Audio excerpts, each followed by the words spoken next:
why I'm running is, I sit at home and I watch TV, I watch the news, and I watch some of the votes that happened in the last 2 sessions here in Iowa, and I just would get angry. And I'm like, somebody needs to step up and help out the people that just maybe can't afford to have a voice. And I think everyone deserves a voice. So hopefully I can go and I can be your voice. Because I want to know, I want to know what you want. I want to know what's important to you. I think that that's very important, that you can have somebody to talk to, that you can take your concerns to. Right now I feel like I can't really take my concerns to my opponent and actually get an answer that is good for everybody. I think sometimes they think it's more about the money than it is about the people, and we need to bring it back to the people. And this victory that we're looking for is something that's not just for Democrats, but it's something that's going to be a better change for all Iowans, for a better state. And so when we look at the newspapers and when we turn on the TV, we hear a lot of nonsense from our president and from our governor, who's just doing a lot of things that's not really helping out Iowans all across the state. And so that's why it's important for us not to sit at home come November 6th. We need to get out and vote and show this country and our state that we do know what we want, and we're not going to take nothing else for granted.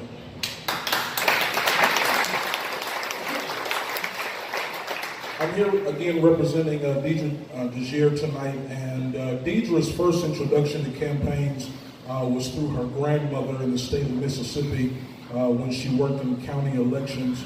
And so it was from that experience of working with her grandmother that she learned the value in engaging the community through voting. In 2012, I had the privilege of working alongside Deidre for the campaign for President Barack Obama. And it was during that campaign trail that she developed and she implemented a program to educate, to motivate, and to mobilize low propensity voters, which resulted in over 5,000 new registrants and more than doubled African American turnout in voting. That's what we need in the state of Iowa.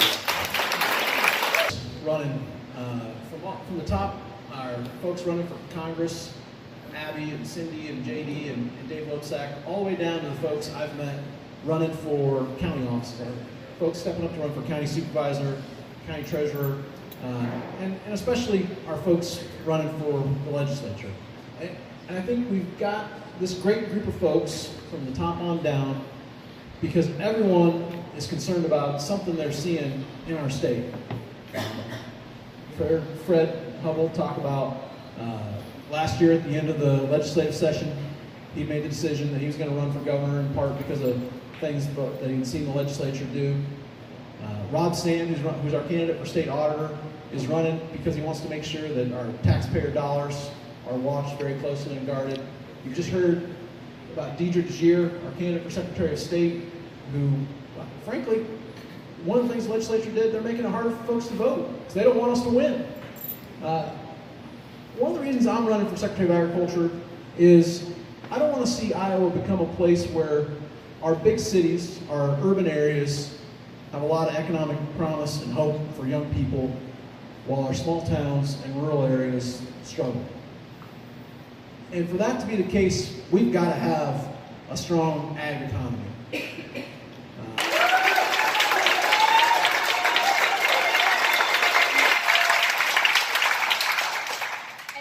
One of the things I like to do, because I see some familiar faces in here, but there's some faces I've not seen before. So I just want to really introduce myself to let you know where all this got started, because sometimes people look at me and they think, oh my goodness, she looks like she's about 16. So how has she been a state representative for the last 4 years? Now she's running for Congress. Well, it all started way back when I was 10 years old. And my mom came to me asking me when my brother was doing some magazine sale fundraiser thing in junior high, which magazine I wanted. And she looked at me and I think she thought I was going to say Kids Bop or Disney Mag or something like that. And instead I looked her square in the eyes and said, I really like Newsweek. And she got me my Newsweek. She was confused to why I wanted it. She wasn't paying attention all that much. She was just trying to get us to baseball practice and softball practice. My dad was working out of town a lot. We didn't talk about government or policy or anything like that. I gotta be honest, I don't even know if they voted at the time, but they do now, I promise. They watch a whole lot of MSNBC now, it's a whole thing.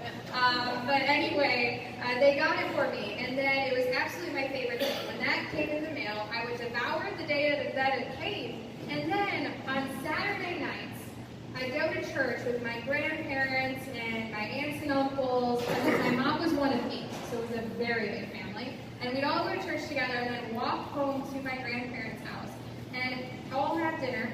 And after dinner, I'd be sitting there with my grandfather, who was a Democrat and a firefighter, my uncle, who was a Democrat and small business owner, and another uncle who was a Republican and a lawyer. And then there would be me, the 10-year-old, talking about what was going on in the world and all of that. And oh boy, we definitely didn't always agree, that's for sure. We got into it quite a few times, but those nights taught me 2 very important lessons. One was, even though I was a young girl, I had every right to a seat at the table as a grown man. Second,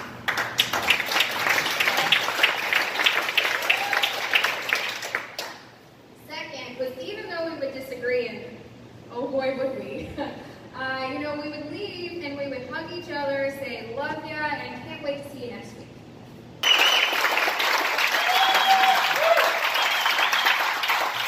That is free. And how free are we when we allow a foreign adversary to try and influence us and take away our freedom to choose?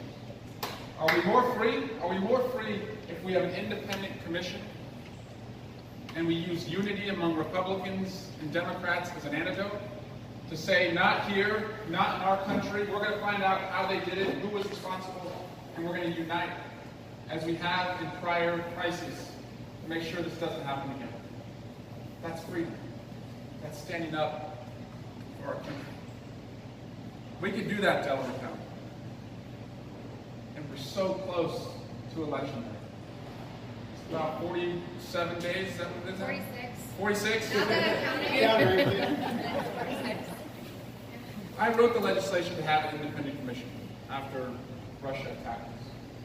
I was 20 years old on Capitol Hill as an intern when September 11th happened. I was shaken, I was scared, just like everyone in the country. But I'll never forget Republicans and Democrats going to the Capitol steps, locking arms, and singing God Bless America.